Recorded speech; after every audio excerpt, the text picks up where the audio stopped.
It's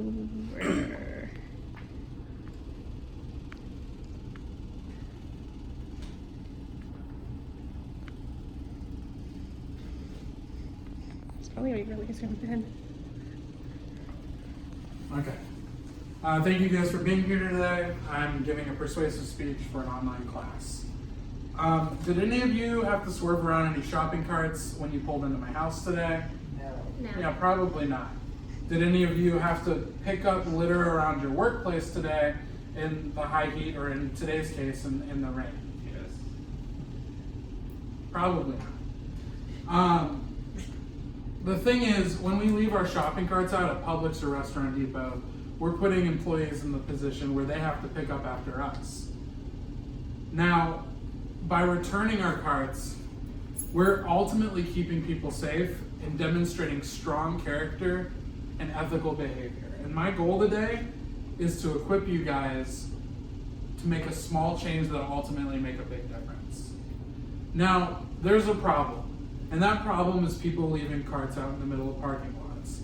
And that's a problem for 3 different reasons.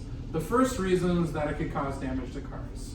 When you pull into a grocery store or a restaurant depot and you see carts strewn about, first of all, you have to avoid those parking spots to not bump the cars and dent your car. But second of all, if those cars go in motion, they've been known to leave dents or scratches in cars.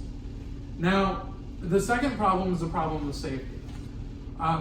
In Jacksonville, it gets to be, we had a week in July where it was about 105 degrees with the heat index.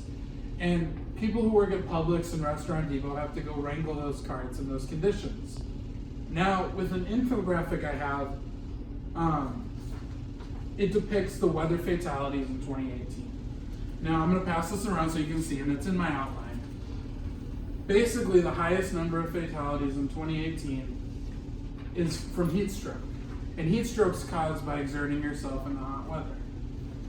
Basically, the danger for these employees is when we create extra work for them, their lives could potentially be in danger, which sounds extreme, but factually it's true. Now, the other element to this is that some would contend that it's their job to pick up the carts after us. In a poll by Scientific American, a bunch of people anonymously submitted responses, and some of those anonymous responses were from people who worked in grocery stores who were talking about how in grocery stores there isn't actually anyone who's assigned to go and get carts, and Young might be able to confirm that. It's generally people who are doing other jobs who have more time. He did confirm that. Okay. So one of them quotes, at least at the grocery store I worked at, no one was a designated cart getter. Now, the problem with that is we're also taking away from their productivity, but really the argument that they're doing a job they're supposed to do isn't factual, and we are potentially running them the risk of getting heat stroke. Now, the third danger is that the belief that it's somebody else's job reflects an issue that as Americans we have trouble accepting responsibility. Now, there was a test conducted in a parking garage at a shopping center where there were 2 instances. There were a test group and a control group. In the test group, there were 4 carts just strewn about the parking lot, and then there were flyers placed on the windshield of the different cars. And in the control group, all the shopping carts were parked neatly in a car corral, and there were still the flyers on the cars. In the instance where the carts weren't in the cart corral, 58% more people, or 58% of the people who came back, took the flyer and threw it on the ground, which is littering. And in the instance where the carts were parked, only 30% of the people threw it on the ground and littered.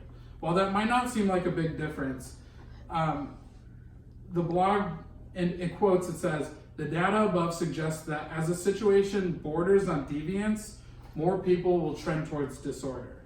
Once we have permission to pursue an alternative action, we will do so if it suits us." So, as you can see, there are many negative impacts from something as simple as not returning our grocery cart. And they affect us personally as well as other people.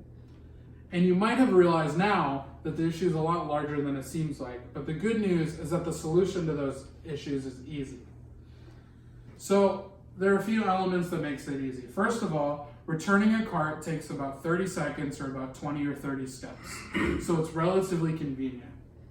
Secondly, taking responsibility, studies have shown, has personal benefits. In a quote from the Harvard Business Review, it says, "Living with responsibility can make us stronger and more action-oriented individuals." So it benefits us in our character more than just beyond physically. Secondly, showing kindness to others has benefits. There was also another study done in Spain where a Spanish workplace, over 4 weeks, the test group was challenged to do 5 random acts of kindness to receivers. They found that givers and receivers of that kindness both benefited in the short term and in the long term. Long story short, givers' pro-social acts inspired others to act. Receivers paid their acts of kindness forward with 278% more pro-social behaviors than the controls. So long story short, by doing kindness unto others, it affects us positively, and it also affects the people we do the kindness towards. So, as you can see, taking your cart back has benefits that far outweigh the inconvenience of basically not wanting to walk 20 steps. So the question is, how can you make a difference? And it seems pretty obvious. The first way is you can take your cart back. Or a better solution in my mind is when you get out of your car, if you see a random cart across the parking lot, instead of going in and taking one from the entrance, you can take someone else's cart back and then take it back again when you leave. A second way that you can make a difference is by telling your friends about the importance of taking your cart back and the dangers of heat stroke. The third way is that we can be persistent, and we could possibly nag others and convince them that this is ultimately a way to shape our society and turn ourselves around as a culture. Now, those are 3 pretty easy ways. It's taking a cart back, whether it's telling your friends or whether it's nagging a random bystander. Now, I need to ask you, are you willing to make a small change to make a big difference? So, not taking your cart back, as we've explained, has a negative impact on the safety of others, and as the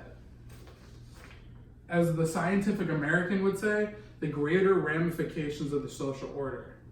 So, on the positive side, taking your cart back is easy, and it can make an impact on the lives of people you would least expect.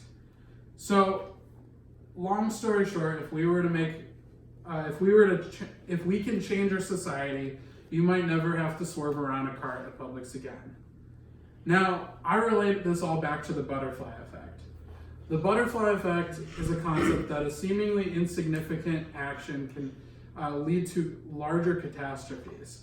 So it might seem silly for me to advocate so hard for something like returning a grocery cart, but the culture of our society is ultimately at stake. Do we want to be known as the generation known for our ethical leadership or for our laziness? You can help us decide. Thank you.